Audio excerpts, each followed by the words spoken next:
I would rather die of passion than of boredom. Vincent van Gogh. Considering that this came from one of the greatest painters of all time, it's an amazing quote to live by, honestly. Because boredom eats away at our mind, and we just sit there staring at the wall for hours. So,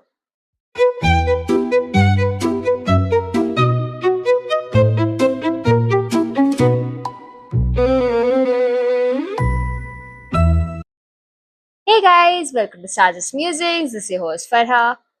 And like the quote earlier, today's episode is about boredom. So now let's get to the phone.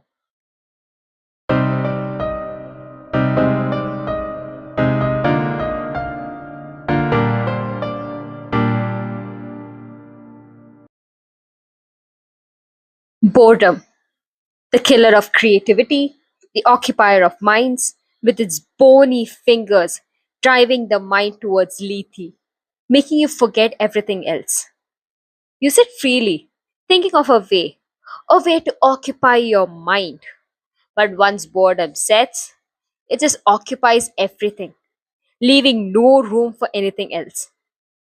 You may have the mood to draw, to paint, to write, yet no idea comes to mind. And you sit idle with a completely blank head and no way of making it whole. Boredom, the killer of creativity, the occupier of minds, an unwanted guest in the mind, an everyday occurrence, an unavoidable part of humanity.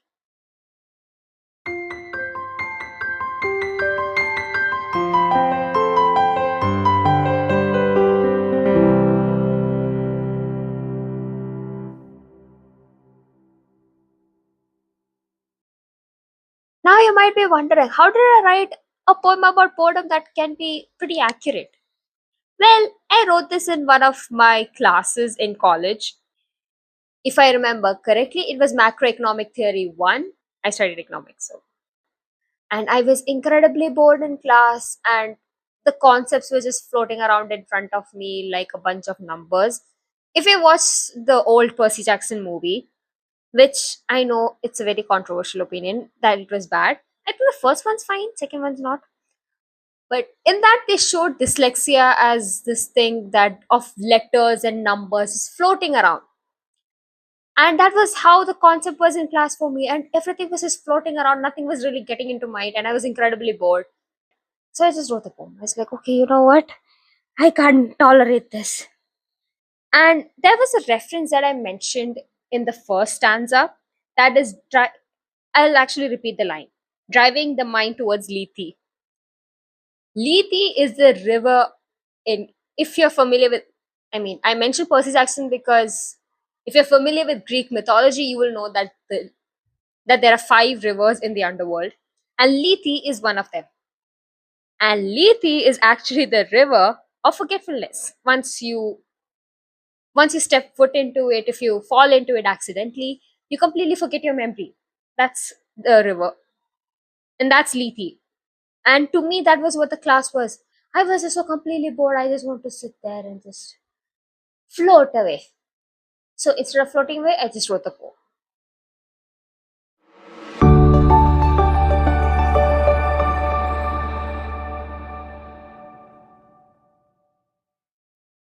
And if you're wondering why I wrote it, well, I've always written poetry that has referenced Greek mythology before. This is not my first one. This, I think, was actually my fourth or fifth one. But this is also one of my favorites because I just added a line about Lethe, and it did make me go down a rabbit hole. Like, I don't remember the names of all the rivers, which is true. And right now, the only ones I remember are 4. I know there's a fifth one, but I don't remember what it is. Because there's Lethe, there's Styx, there's Cocytus, and there's Acheron. I don't know the fifth one. I completely forgot. But, which is ironic considering Lethe is about forgetfulness. But again, boredom is something that always makes us stare at the wall. Like you just think, oh god, what do I do? So if you're someone creative, just stick your headphones in and you listen to music.